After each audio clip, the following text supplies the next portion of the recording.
was told that the issue of the legality was not the intelligence. But the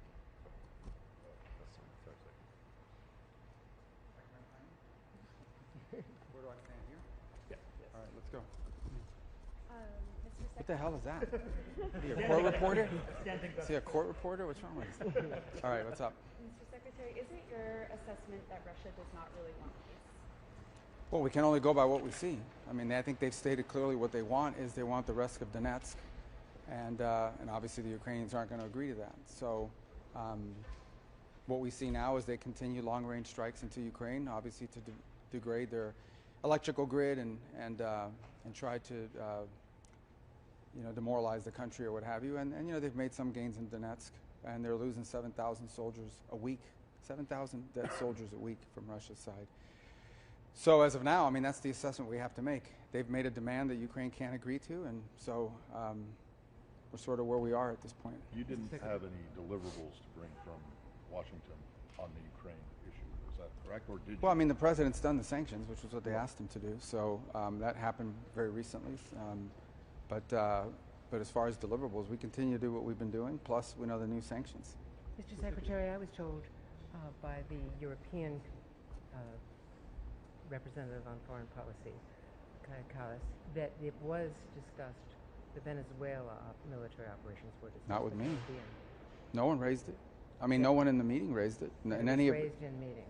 Not with me. They didn't raise it with me. They may have raised it among themselves, but they all came now from CELAC or whatever they were at. But it didn't come up once in any of the gatherings that we had, either last night or today. Let me ask you about that. She told me that they discussed the legality and that there are two reasons why an operation would be legal: self-defense and a UN resolution. That neither of those applied in this case. That they are all struggling with the drug issue, and that they should discuss whether international law needs to be updated. So let me ask you about that. I don't think that the European Union gets to determine what international law is. No, they certainly don't get to determine is how the United States defends its national security. The United States is under attack from organized criminal narco-terrorists in our hemisphere, and the president is responding in the defense of our country. I do find it interesting that all these countries want us to send, and supply, for example, nuclear-capable Tomahawk missiles to defend Europe. But when the United States positions aircraft carriers in our hemisphere where we live, somehow that's a problem. So I would say that the United States is, and this president has made very clear, his job is to protect the United States from threats against the United States, and that is what he's doing in this operation. And Canada's foreign minister says that they have been assured that the U.S. is using its own intelligence and that the Canadian intelligence is not being used. We've been told, or there are reports rather, that the UK is not sharing targeting intelligence. Yeah, a couple points. The United States, there's reasons why we have those assets in the region, and that is to collect intelligence, and we're actioning on that. Obviously, I won't go any deeper when it comes to intelligence matters. I did see a CNN report yesterday. I'm not going to go into great detail and to say that it's a false story. It's a fake story. And what's happening now is people with a business card that has a government email on it become sources because they don't know, they're not even in the know. So they either have an agenda or they want to make themselves important. And it's been a plague of story after story that's either inaccurate or misleading. And that falls in the category of both, that story does. But again, going back, look, this is a counter-drug operation. The president's ordered it in defense of our country. It continues, it's ongoing. It can stop tomorrow if they stop sending drug boats. The Maduro regime is a narco-terrorist regime indicted in the Southern District of the United States for narco-terrorism. But more importantly, they're also a transshipment organization that allows these groups to operate from their national territory. They allow drugs to be shipped. They openly cooperate with the shipping of these drugs towards the United States and Europe, by the way, so maybe they should be thanking us. But the bottom line here is that the president is going to defend the national interest and the national security of the United States, which is under threat by these terrorist organizations. Secretary, you met with your Saudi counterpart today. Mm-hmm. Can you talk about what is being discussed in preparation for MBS visit to the White House next week? And will the Saudis get a security deal that is better than the deal that that Qatar previously got? Well, we're still working through all that. I mean, obviously, all that will be announced just prior to or during the visit. But we'll have some good agreements to sign with them. A lot of progress has been made since the president's visit there. So we're working through that. I feel good about where it's at. There's still a few things that need to be tightened up and finalized. and we're going to have a good meeting next week. Mr. Secretary, I'd like to go to another region. Which one? For that, Sudan. Oh, Sorry. yeah, it's terrible. Exactly, and I saw the communique that the G7 put out today. I mean, what is your take? Is there anything that can be done right now? Unlike the Caribbean, which anybody who told you that was discussed is not being honest with you. Not a single person brought it up in any of those, and we had 3 meetings with the whole group of 4. That was discussed. And we're very concerned. As you know, we've been sponsoring this Quad initiative along with Egypt, Saudi Arabia, and the United Arab Emirates.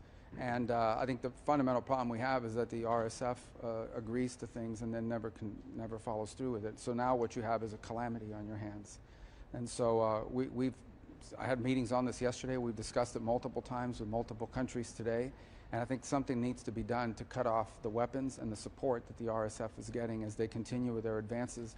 I think it's telling, the humanitarian groups are telling us that some of the levels of malnutrition and suffering that they're seeing from some of these people who have been able to flee is unprecedented. They've recorded things they've never recorded before. And I think even more troubling is that they didn't have the number of refugees they expected to receive because they assume many of them are either dead or so sick and malnourished they can't move anymore. So what's happening there is horrifying. We have worked, I think, all the way back to July and August on this Quad because there are countries involved in helping these elements on the ground fighting. And we share many of the same concerns that others do about how that could turn into a nest for jihadist and terrorist activity, but the solution to it is not to fight a war where civilians literally are being targeted for rape, sexual violence, and murder. And that's what's happening. But the UAE, What's your assessment on the UAE's is still role in this supplying conflict? them with drones, Chinese drones. Yeah, so we're working hard at it. We know who the parties are that are involved. These things, that's why they're part of the Quad, along with other countries involved. And so I can just tell you at the highest levels of our government, that case is being made and that pressure is being applied to the relevant parties. I don't want to get into calling anybody out in a press conference today because what we want is a good outcome here. This needs to stop. I mean, they're clearly receiving assistance from outside that's allowing them. And clearly that assistance isn't just coming from some country that's paying for it. It's also coming from countries that are allowing their territory to be used to ship it and transport it. So that, in order for this to be solved, that needs to be addressed. I don't know if you saw the RSF a few days ago agreed to humanitarian ceasefire, but they don't intend to comply with it. And when you raise the issue of these atrocities, they always hide behind the argument that this is rogue elements. Well, it's not rogue elements. They're doing it systematically, and it's something that we have taken very seriously and are doing everything we can to bring the relevant countries to the table to stop it. It needs to end. Would you support the Senate push, bipartisan Senate push, to label the RSF either a foreign terrorist organization or STGG? Yeah, I mean, if it would be helpful in bringing this to an end, we would. I haven't seen that proposal. I know some senators discussed it with me months ago, but in the end, we just want this needs to stop. And I think, unfortunately, what's happening here is the RSF has concluded that they're winning, and they want to keep going. And by going, they're not just fighting a war, which war alone is bad enough. They're committing acts of sexual violence and atrocities, just horrifying atrocities against women, children, innocent civilians, of the most horrific kind. And it needs to end immediately. And we're going to do everything we can to bring it to an end, and we've encouraged partner nations to join us in this fight. And we're not going to let the Quad process that we've set up be a shield that people hide behind and say, well, we're involved with the Quad, we're trying to solve it. We need actionable results, and they need to happen very quickly. Otherwise, what's already a travesty is going to get far worse. Can I ask you more specifically about your assessment of the scale of the atrocities? I mean, we heard these reports recently of 460 patients in a hospital, civilians being killed by the RSF. Yeah, those are the ones that can get out. Yeah, I mean, what do you have an assessment of the scale overall of what's being committed in that? Well, I don't know about numbers. I can tell you that the one thing that I think was most shocking to us is that they anticipated receiving thousands of refugees, and they didn't. So obviously these aren't people that are happy living there after a year of siege against the city. There's a reason why they didn't come out. And we fear that the reason why they didn't come out is because they're dead, or because they're so sick and so famished that they can't move. So I think it's even worse. Not that refugee flows and crisis is a positive thing, but when the refugees don't come, and they would otherwise, you have these suspicions that they're either dead or unable or about to die, and that is just what really is weighing on us right now. Secretary, back to Ukraine. Several allies here announced energy, support, fundings and other ways of support to help Ukraine stabilize energy grids. Was there any specific U.S. commitment? Well, we've had those conversations with the Ukrainians about what they need, and I know that's ongoing. And clearly helping them survive the winter is important just on a humanitarian ground. The challenge is that Ukraine's energy grid has been diminished each year. So each year they start at a lower baseline than the year before. Now I think in Kyiv, for example, upwards of 50 to 60% of the day is spent without electrical power. And they've done a tremendous job of sort of rerouting their grid and trying to work around it. But that also means there are hours of the day where you can't, there's no water, there's no electricity. You have to schedule business and life activities around that. And that's clearly part of Russia's strategy, is to try to collapse morale within the Ukraine and the will to fight. So, you know, that's why we've been in discussions with them about defensive weapons to be able to protect their grid. And I know we've been in ongoing technical conversations about the specific equipment they need. But ultimately, if that equipment is ultimately destroyed a week later after it's installed, that remains a problem. And that's been the history the last 2 or 3 years. Can I go back to try to take another stab at the Venezuela intel thing? And I'll try to keep this from being a hypothetical. Do you think that the United States, needs anyone else's help on intel to continue to do what you're doing? Well, I'll say this to you. Again, when I talk about intel matters, I just don't comment on them broadly. Suffice it to say that there's a reason why we have assets in the region. Those assets do, among other things, collect intelligence. We're very confident in the intelligence we have, and nothing has happened. Nothing has happened in this entire process that has impeded our ability to identify drug boats and strike them. Without getting into details on the you mentioned that. Without getting into details, you like details. Okay, go ahead. You mentioned the story the other day is fake news. It's fake news. So. Has there been no change then in UK sharing of intelligence? We have very strong partnerships with the UK and other countries. Again, nothing has changed or happened that has impeded in any way our ability to do what we're doing, nor are we asking anyone to help us with what we're doing in any realm, and that includes military. Has the Do you think UK the expressed Coast Guard- concern over U.S. strikes in the Caribbean? Is what now? Has the UK expressed concern to the U.S. over I've strikes? not discussed that with them. They've not discussed it with me. Maybe they've expressed it to the media, but they haven't with me directly. You know, I think other ones are aware of what's happening, but I don't think no one's raised it with me directly. Certainly didn't raise it today. It didn't come up one time. Mr. Secretary, is the Coast Guard doing effective work in the Pacific? Sure. I mean, On drug interdictions continue. The problem is interdictions alone are not effective. You have to disincentivize this industry that these terrorists are using to flood our country with heroin, with cocaine, with fentanyl, and by the way, destabilize the Caribbean in the process. Interdictions have limited to no deterrent effect. These drug organizations, they've already baked in the fact they may lose 5% of their drug shipments. It doesn't stop them from continuing to do it.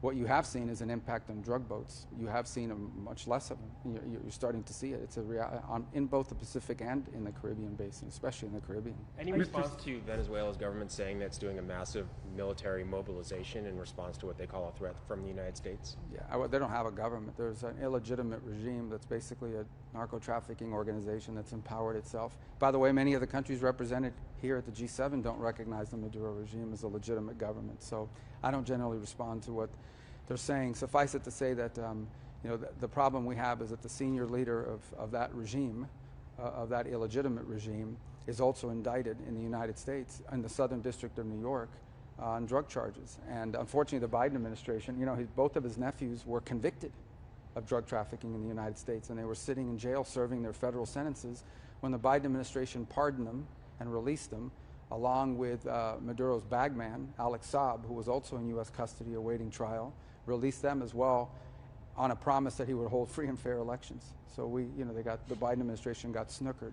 And they've snookered other people. They've snookered the Vatican. The Maduro regime has fooled other entities, the Norwegians who have tried to get involved and broker deals with them. But look, this is a counter-drug operation, and if they stop sending drug boats, there won't be any problem. Manuel Noriega was also an indicted drug trafficker whom the United States considered an illegitimate leader, and we went in and arrested him. Is that something that you're talking about? Yeah, I was in high school when that happened, so I wasn't involved in that operation. I'm telling you about I can only comment on what we're facing now, and that is what the president has authorized is an operation to stop these terrorist organizations from flooding our country with drugs. And that's what we're in the process of carrying out. That's what he's authorized. That's what the military is doing. That's why our assets are there. Can I ask briefly on the Middle Mr. East? Secretary, don't you need to do it on the land also? There's suggestion that most of the fentanyl, at least, is coming over Sure, land. and we have excellent cooperation with the Mexicans. And the Mexicans are doing more today than they've ever done to stop it. Also, as part of the president's agreement with President Xi of China, they've agreed to schedule. I think the FBI director, if not today, was going to have or did have a press conference announcing that. But as part of the arrangement and the agreement that was made in South Korea 2 weeks ago, the Chinese have agreed to schedule 13 key precursors. So for the first time, if they can cut back on that being shipped to Mexico, that will certainly have an impact on the manufacturing of fentanyl inside of Mexico. And Mexican authorities are doing more today than they ever have, and we're working closer with Mexican authorities than we ever have, that I can recall, perhaps ever for certain, in stopping this flow. So we have a strong cooperation with Mexico, with El Salvador, with Ecuador, with Guatemala, with multiple countries in the hemisphere that are helping us on land stop these flows from getting here. That's the difference between them and the drug boats. With the drug boats, we have no cooperation. On the contrary, the Venezuelan regime has long facilitated the use of Venezuelan territory as a transshipment point for drugs. Secretary, you met with your Indian counterpart here as well. India has declared that the explosion in Delhi on Monday was a terrorist incident. How concerned are you about rising tensions between India and Pakistan, given the antecedent of the tension and the fighting? Yeah, I mean, we're aware. We're aware of the potential that holds. But I think the Indians need to be commended. They've been very measured and cautious and very professional in how they're carrying out this investigation. That investigation continues. It clearly was a terrorist attack, and it was a car loaded with highly explosive materials that detonated and killed a lot of people. But I think they're doing a very good job of carrying out an investigation, and I think when they have facts, they'll release those facts. So, but clearly, I mean, we're aware of the potential that it has, and so we spoke about that a little bit today, the potential that it has to become something broader. But I think we're going to await to see what their investigation reveals. We've offered to help, but I think they're very capable in these investigations. They don't need our help, and they're doing a good job. And I thought they were very measured and professional in how they've approached it, as they usually are. You mentioned China and fentanyl. This working group that the Treasury Secretary has talked about setting up, measuring China's progress on cracking down on fentanyl flows. Is there a timeline for when that will be established? Do you know? I don't know. You'll have to ask the. I mean, that's since it's part of the trade agreement. It will largely involve Treasury and probably elements of law enforcement as well.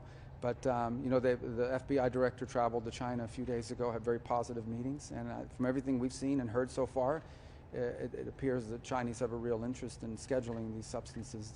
These precursor chemicals have legitimate uses, but when you combine them all together, they create fentanyl, which is not legitimate. And so everything we've seen from them is that they're serious about doing it, and in return, you know, the president cut in half the fentanyl tariffs. So we expect both sides to comply with their end of the bargain, and so far everything we've seen indicates that they intend to. On the Middle East, can you talk about the Stabilization Force? Is there any further progress on the? We have a new draft, I think, that's being worked on now. We feel optimistic that it's going to happen. It needs to be done the right way, and obviously there's a lot of different countries. You have to balance their interests here and how that's structured, beyond just the security force. So I think we're making good progress on the language of the resolution, and hopefully we'll have action on it very soon. We don't want to lose momentum on this. What should its role be? Do you foresee it as potentially a fighting force, that it may have to be involved in raids against Hamas remnants or militants? Well, it shouldn't be a fighting force, but I mean, it shouldn't have to be, because the agreement that was signed and that all parties agreed to calls for the demilitarization of Hamas. So, but I think the question is, who's going to be standing on that line and beyond it to provide security? Because you're going to need security if you want to really flood Gaza, particularly in that red area that's not in Israeli control. If you really want to see a huge uptick, not just in humanitarian assistance, but redevelopment, you're going to need to have security, and that can't be Hamas. So there'll have to be a force that provides just basic everyday security. That's as much as anything else what the stabilization force's role is to stabilize. As far as demilitarization is concerned, that's a commitment Hamas made. That's a commitment all of our partners on this deal made. And we expect that those countries, and they will at the appropriate time, including now, bring about pressure, on Hamas to live up to that commitment. But do you think the stabilization force should go beyond the yellow line if there is an agreement on the disarmament of Hamas? Well, eventually the way to think about it is eventually there won't be a yellow line. Eventually there'll be Gaza, and none of it will be controlled by Hamas. Right now, that yellow line is what differentiates between the parts of Gaza under Hamas control and the ones that are not in Hamas control. Eventually, none of it should be under Hamas control. There should be a civilian Palestinian organization that runs Gaza. And that's the goal, is to stand that organization up, give it capacity, allow it to grow in both capability and credibility, and ultimately it will govern Gaza. The Israelis don't want to govern Gaza. We don't want to govern Gaza. No country in the Middle East wants to govern Gaza. But it'll take some time to build up that capability, and in the interim, someone has to provide security. It just sounds like you're saying the ISF wouldn't go in until there is a full withdrawal of the Israelis Well, that's what's being worked on in the resolution, and those are the questions that key partner countries are asking before they participate. And so that's part of the ongoing conversations that are happening. But clearly there'll have to be some delineation of all of that before countries sign up, and that's part of what's going on. I don't want to comment on it in detail simply because it's still being worked on and negotiated as part of the drafting. There's been a spate of violence in the West Bank. Critics say that West Bank settlers have carried out this violence with impunity. I'm just wondering what your reaction is to that, if you could see that in any way potentially undermining or endangering some of these agreements in Gaza. I hope not. I mean, I think I saw comments today from the President of Israel and even from the head of the IDF in that region condemning what happened. I think they also attacked Israeli forces as part of this. So it, you know, well, I don't have all the details on exactly what happened, but this has happened in the past. But yes, look, certainly there's some concern about events in the West Bank spilling over and creating an effect that could undermine what we're doing in Gaza. We don't expect it to. We'll do everything we can to make sure it doesn't happen. I think you're just talking about the violence part. But I thought today the comments were very strong by the President of Israel and also by the IDF commander in the area. His own troops were attacked, as well as police officers. So I thought the Israelis today responded, and they actually sent forces to respond to the attacks today as well, which is why their forces came under attack by some of these elements. Mr. Secretary, hold on one second. Go ahead. Sorry, on Syria, the U.S. is allowing Syria to resume embassy operations in the United States. Is the U.S. looking to resume embassy operations in Syria?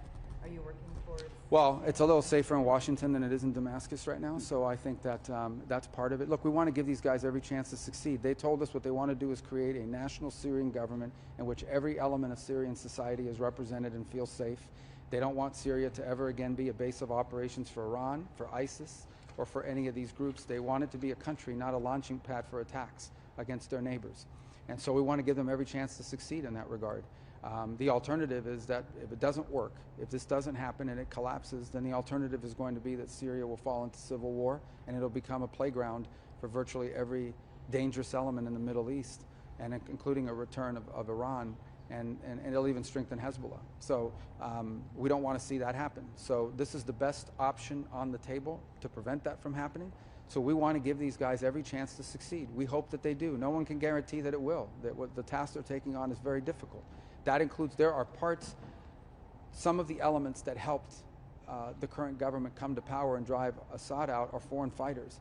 Some of them that helped them are people who have some pretty radical views, and they're not all entirely under the control of the government in Damascus. There are issues with the Kurds in the north. There are issues with Bedouin and Druze in the south. So there's concerns that Israel has about its own security. All these things have to be balanced. So it's a tough task, but I ask everybody the alternative. The alternative, if this fails, let's say that this government project fails either because they make it fail or because they're just not successful, then what you're going to see is Syria fall into total civil war, and it'll just become an ungoverned space and a playground for ISIS, for Hezbollah, for Iran, for Al-Qaeda, for every dangerous element in the region. And we'll have a whole new war on our hands. Mr. Secretary. Go ahead. No, I'm sorry. Thank you, Mr. Secretary. The communique mentions China's nuclear arsenal and concerns about that. Can you describe what conversations were had with other GC members and other representatives in the meetings? And what did you tell them about President Trump's pledge to resume nuclear testing? Well, it didn't. I mean, Trump's pledge to resume testing of our nuclear capabilities, that includes delivery systems, is on par with what other countries around the world are doing. We've got to make sure these things work and that they're safe. In terms of the Chinese nuclear program, that wasn't discussed in any of our meetings. That's something that happened at the staff level, but these are longstanding concerns. I mean, the Chinese are undertaking the most rapid military buildup in human history. So, and part of that is their expansion of their nuclear capabilities. So obviously we're keeping an eye on that, and I think everybody's concerned about that. Secretary, on Russia's actions, to what extent did it come up, like to further strengthen? Well, there's not a lot left to sanction from our part. I mean, we hit their major oil companies, which is what everybody's been asking for. Obviously, those have to be implemented, and it'll take some time to begin to feel it. But I mean, I don't know what more there is to do. I mean, we're running out of things to sanction in that regard. Well, Shadow Fleet is an enforcement mechanism, and obviously sanctions have to be enforced. So, we don't put sanctions and then not enforce them. We're interested in enforcing them as well. So, But that's more of an enforcement matter. And shadow fleet has come up because I do think there are things that the Europeans can do on shadow fleets, since a lot of these are happening in areas much closer to them. Mr. Secretary, you was your Mexican counterpart. Yeah. And you've talked about Mexico helping more than ever before. There's been a high-profile assassination in recent weeks of a mayor of a town in the state of Michoacan in Mexico. How concerned are you about Mexico's public security situation? What more can the U.S. do to help Mexico to take on the scourge of the cartels and the violence? Well, we're willing to provide them any help they want. You know, obviously they don't want us we're not going to take unilateral action or go in and send American forces into Mexico, but we can help them with equipment, with training, with intelligence sharing, with all kinds of things that we could do if they asked for it. They got to ask for it. But look, you asked about one mayor. It's not just, there's been other mayors. There's been journalists. There's been politicians. There's been judges. These cartels are very powerful. And one of the things that no one is discussing enough is the rise of these transnational terrorist organizations. And just because they're not ideologically driven does not mean they're not terrorists. You don't have to be ideological to be a terrorist. And they're terrorists because they possess, in many cases, more weapons, better training, better intelligence, and more capabilities than nation states do. In the case of Ecuador, these terrorist organizations are threatening the Ecuadorian state. I mean, planning IDFs and attacking, planning IEDs and attacking the presidential convoy. In Mexico, there are areas of the country that are frankly run by and governed by these cartels are more powerful than local law enforcement or even the national forces are. So these are a concern throughout the hemisphere. In the case of Haiti, the Haitian problem is not with some ideological movement. The Haitian problem is with armed gangs that in many cases are stronger and more capable than the Haitian forces are to be able to stand up against them. So this is something it's probably the most serious endemic problem in the region, is that these aren't just criminal organizations. They are terroristic organizations because they threaten the viability and the capabilities of nation states. They undermine, and they're trying to, in the case of Haiti, they're trying to make Haiti have no government at all. It's just a playground for them. That's sort of what the Maduro regime has become in Venezuela, and they would have empowered, and obviously in areas of Mexico as well. But the level of cooperation between the U.S. and Mexico today is at an all-time high, and it's growing, and it's positive. And it's driven by what they ask for, what they need, and by helping them improve their own capabilities if they ask us for that help. And they have in some cases, and others, they have those capabilities already. So we have a very good relationship with them. We've made incredible strides in the first 10 months of this year, but it's a big problem that's been existing for a very long time. So we're taking on something that's been there for a long time. So it's going to take a while to see measurable progress. In some cases, we already have. We're getting extraditions faster than we ever have, for example. Not always, but in many of these cases. So we have no complaints on the level of cooperation we've had from Mexico, and the work we're doing with them is historic right now. Haiti, but there's more to be done. On Haiti, did you get any commitments today at the G7? Well, I mean, the Canadians have stepped up already. Yeah, so we have two challenges in Haiti. The first is we have to finish out the transition period to the gang suppression force. So there's another 3 months early next year that has to be funded. We have agreed to fund the first half of the transition phase, which takes us to the end of this calendar year. And now the money needs to be raised from international partners to fund the second 3 or 4 months transition. Then we need to raise money for the UN office and the gang suppression force, and we have to get countries to volunteer to send forces. We can't just have the Kenyans doing it alone with 2,000 troops. So there's a lot of work to be done. We work on it every single day. We have a whole crew that's working on that every single day. And we're asking for 3 things. Money for the remaining transition phase. We covered half of it. The rest of the world should be able to cover the other half. Second is money for the UN office and the gang suppression force. And third are the forces.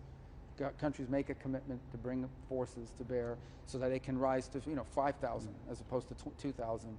And we're very grateful to what the Kenyans have done already, so we don't want to see them abandoned. And we welcome them and we encourage them to remain a part of the gang suppression force. Is someone ready to take over for the Kenyans? Well, other countries will join it, is what we hope. It won't just be the Kenyans by themselves. But to lead it? Well, that's what we're working on right now. As you can tell, I mean, it's not like it's work to be done there in that regard. And we think there needs to be more hemispheric participation in that regard. It really is something that we'd like to see higher levels of participation from our hemisphere. Now, we welcome other countries as well, but we think it's important that countries in our hemisphere participate in this, since it is a hemispheric challenge. Are there negotiations going on right now in advance of the New START treaty expiring in February? No, there's no active open I mean, there's conversations about potentially speaking to them about that. They've expressed publicly some interest in it. So we're viewing that, and I think that's, we bifurcate that from the whole Ukraine lens or context. So But look, we have communications with the Russians at levels every day, maybe not at my level, but whether it's our embassy operations issues or things like what you've just asked about with New Start. But I don't have any news on that today. How's your relationship with Lavrov right now? I haven't talked to him in a month, but it's fine. I mean, look, the last conversation go? Well, I mean, look, the last conversation, I think, in my view, the way I would characterize it is, I think there was agreement on both sides that the next time our presidents meet, there has to be a concrete result. We have to know going in that we have a real chance to get something positive coming out. And we'd love to see that happen. I mean, we'd love to see this war end. But we can't just continue to have meetings for the sake of meetings. And I think both sides sort of view it that way. At least that's what I took from our conversations. So, you know, my conversations with them have always been professional and productive. But, I mean, obviously we want to see results. Do you have any evidence, sir, that the Russians or the Wagner Group, other proxies, are involved in Sudan in continuing this war? Well, there's a lot of players involved in Sudan, but I think the primary challenge we face right now, and I'm not diminishing that what the other side has done or what other atrocities that have been committed and different groups that are playing, and that includes potentially the Iranians, at least money and weapons being flown into the other side. But I think our biggest problem right now, not to single them out, but we need to, is what the RSF has done in recent weeks. They don't have manufacturing capability. Someone's giving them the money and someone's giving them the weapon, and it's coming through some country. And we know who they are, and we're going to talk to them about it and make them understand that it's going to reflect poorly on them, and it's going to reflect poorly on the world if we can't stop this. How concerned are you about frozen Russian assets? Will the U.S. get involved in the Europeans' plan to use the Russian frozen assets to support Ukraine? Well, Secretary Besson is sort of dealing with that topic, so I wouldn't want to get ahead of him on that. I encourage you to ask Treasury about it. I mean, I just don't want to. I'll let him speak for what our latest thinking. Oh, I mean, we're aware of the efforts in Europe. Obviously, they have a couple countries that are not excited about it. So, but that's a European matter. As far as frozen assets in the United States and our approach to that, that's something the Secretary of Treasury is working on, and collectively we're working on as a team. But I'll refer you to him. I don't want to be commenting on that and getting ahead of him on anything. Does the U.S. support the European plan? Again, it's also something that he's looking at. Look, we like anybody else, there are some unintended consequences to doing that. But I don't have any official statement on that right now. How concerned are you about okay. Russian incursions in Eastern Europe? Like what's that now? Russian incursions, increasing incursions in Eastern European countries. How concerned are you about those incursions and any? Yeah, we're not in favor of them. I mean, we don't like them, but we have a strong commitment to NATO and to defend our partners if they ever come under attack. We think those provocations are coming from Russia. We think that they're counterproductive and obviously create a high level of tension that could spark something broader, which would be bad news for them and bad news for everybody, really. Okay. One quick question on Hungary, Mr. Secretary. You guys have issued a waiver, sanctions waiver for Hungary. There are conflicting reports about terms limits. Is it about 1 year or indefinite? No. So it depends. There's a nuclear plant issue that's already under construction, and they need to complete. And because it involves a Russian company that did the design and build, we want them to be able to complete because we want them to be energy independent. In the case of the pipelines on oil and gas, it's a 1-year extension because it would be deeply traumatic to their economy to cut them off immediately. It's a very small piece of what Russia sells. It's almost all of what they buy, and it would be deeply destabilizing in Hungary for them to lose access to those energy resources. All right, let's get out of here before they ground it.